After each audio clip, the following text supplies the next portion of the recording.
PRP is a platelet rich plasma, जहाँ पे हम पेशेंट का ही ब्लड विड्रॉ करते हैं, उसको प्रोसेस करते हैं। जब हम उसको प्रोसेस करते हैं तो ब्लड के सेल्स अलग हो जाते हैं, पानी अलग हो जाता है, बात सिंपल प्रिंसिपल, क्योंकि उसको सेंट्रीफ्यूज कर दिया हमने, तो जो भारी सामान है वो नीचे बैठ जाएगा, पानी ऊपर तैरना चालू कर देगा। पानी को प्लाज्मा बोलते हैं ब्लड के, और जो सेल्स नीचे बैठ गए वो आरबीसी से, क्योंकि उसमें आयन रहता है, हीमोग्लोबिन, वो भारी रहते हैं तो वो नीचे बैठ जाते हैं। At the junction of plasma and RBC, platelets एक बहुत ही इंपॉर्टेंट ब्लड प्रोडक्ट है अपने बॉडी का, जो ब्लड जहाँ पे अगर बह रहा होता है उसको बंद कर, कोआगुलेट कर देता है, दबा के रखते हैं तो वो बंद हो जाता है, क्योंकि उसमें बहुत सारे ग्रोथ फैक्टर्स है, वो फटाफट मैश वर्क करके बंद कर देगा वो चीज़ को। तो प्लेटलेट्स के अंदर बहुत सारे ग्रोथ फैक्टर्स है, उसको हम जब एक्टिवेट करते हो, प्लेटलेट्स की सेल वॉल रप्चर होती है और वो ग्रोथ फैक्टर्स फिर वो प्लाज्मा में मिक्स हो जाते हैं। सो प्लेटलेट रिच प्लाज्मा बन गया, PRP, दैट इज PRP। और ये जड़ी बूटी है। अच्छा, जड़ी बूटी इसलिए है क्योंकि कोई भी एरिया जो डैमेज एरिया है वहाँ पे जब मैं इसको इंजेक्ट करूँगा वो वहाँ पे रिपेयरिंग वर्क करेगा। बट वो कौन से पेशेंट में सिलेक्शन बहुत ज़्यादा इंपॉर्टेंट है। जैसे कि आपने बताया कि अगर मैं उसको फेस में इंजेक्ट करूँगा तो वहाँ पे कोलेजन का रिपेयर वर्क करेगा।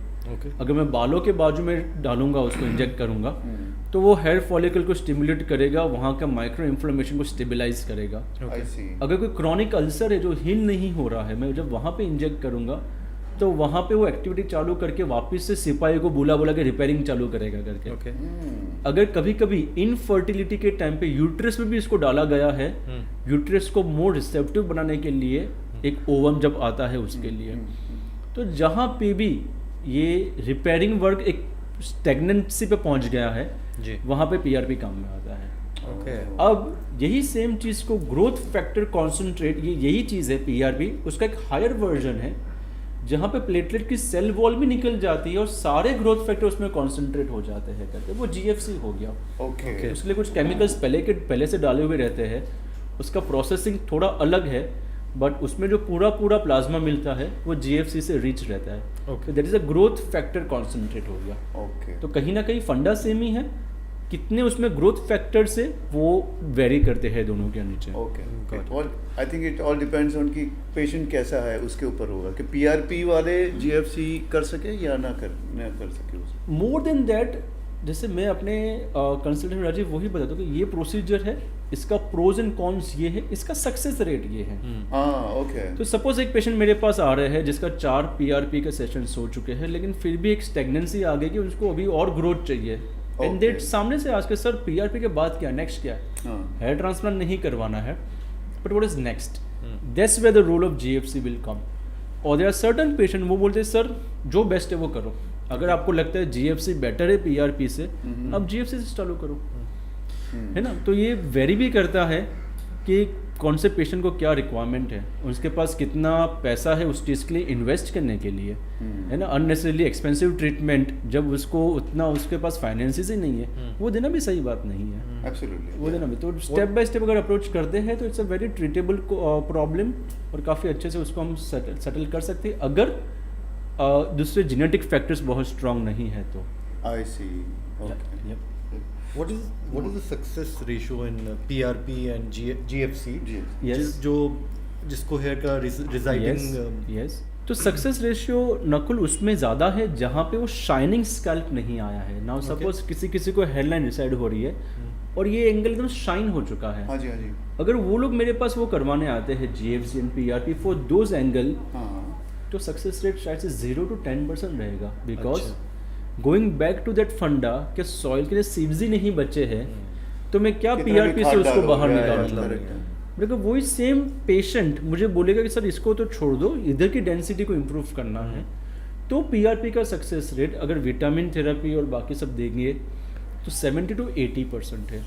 70 से 80% बाल बाहर आ सकते हैं। Now giving this information again will lead me to talk about the hair cycle, कि जब एक बाल ग्रो होता है वो 6 साल तक काला घना ग्रो होता है, फिर वो गिर जाता है, 6 महीने तक नीचे जिंदा रहता है, जिसको टिलोजन फेज बोलते हैं, उसको एनाजन फेज बोलते हैं, गिरने वाले को कटाजन फेज बोलते हैं।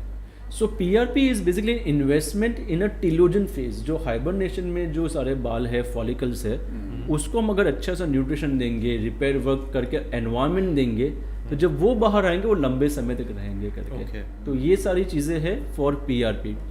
लेकिन इसके साथ साथ अगर स्मोकिंग की हिस्ट्री है, विटामिन कम है, तो मेरा पीआरपी नलीफाई कर देगा, साइड से ग्रोथ ना कर पाए कुछ भी।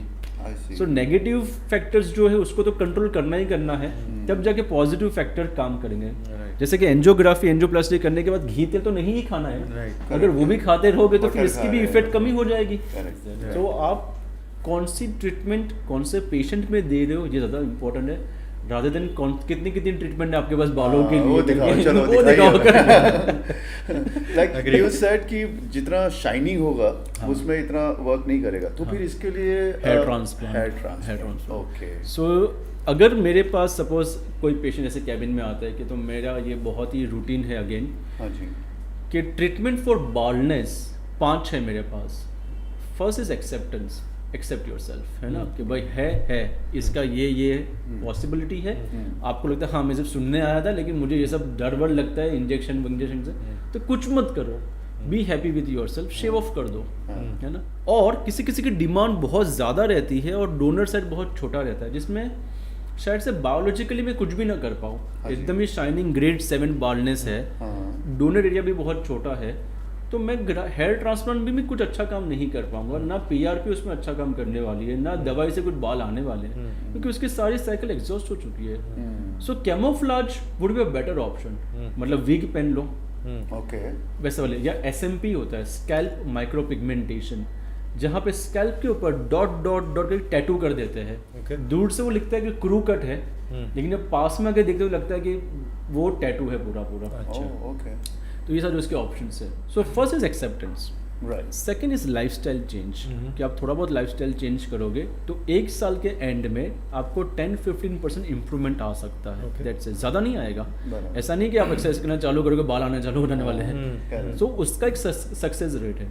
अगर लाइफस्टाइल चेंज के साथ आपने दवाइयाँ भी लेना चालू कर दी, प्रोटीन्स को अपना रिप्लेसमेंट करना चालू कर दिया, तो वो सक्सेस रेट 1 साल के एंड में 30-40% हो जाएगा। Okay. उसके साथ आप मेडिसिन ऐड करोगे तो 50-60% हो जाएगा। उसके साथ आप पीआरपी ऐड करोगे तो 60-70% हो जाएगा। अगर आपने हेयर ट्रांसप्लांट किया तो वो 95-99% सक्सेस रेट है, क्योंकि उसमें पीछे से बाल, एक्चुअल बाल लेके आगे ट्रांसप्लांट करते हैं। तो ये सारे रास्ते हैं। एंड जैसे मैंने बोला कैमोफ्लेज, जैसे किसी का 2 बार हेयर ट्रांसप्लांट हो चुका है लेकिन फिर भी उनकी लाइफस्टाइल इतनी हैवी है, स्मोकिंग की हैबिट से जा नहीं रही, एक पीछे कुछ पैच है और उनको कैमरास के ऊपर जाना है रोज, तो आप फाइबर डाल दो, मेकअप ज़्यादा फाइबर डाल ही देते हैं तो क्योंकि वो डेंसिटी देने के लिए, तो कैमोफ्लेज ट्रीटमेंट है कहीं ना कहीं। Right. तो व्हाट इज बाल्डनेस? बालों के बीच में जो स्कैल्प दिखता है, चमड़ी दिखती है, वो बाल्डनेस है। तो कुछ भी आप वहाँ पे काला डाल दो, वो बाल्डनेस का सॉल्यूशन है। Right. चाहे वो नेचुरल बाल हो या कटे हुए बालों का वीविंग हो या वो आर्टिफिशियल फाइबर्स हो Right. या वो विग हो। Right. लेकिन या तो पहले के ज़माने में वो डाई को पूरा पूरा घिस डालते थे इवन ऑन द बाल्डनेस। अच्छा। तो दूर से वो ब्लैक ब्लैक दिखता Black है, black, yeah. पास आके देखोगे लगता है ये तो बाल्डनेस है, Right. बट वो काला पदार्थ उसको छुपा देता है। Right. एग्जैक्टली वो इंक भी वही सेम चीज़ करती है। वो टैटू ऐसा हो जाता है कि वो ऐसा लगता है कि छोटे छोटे बाल हैं।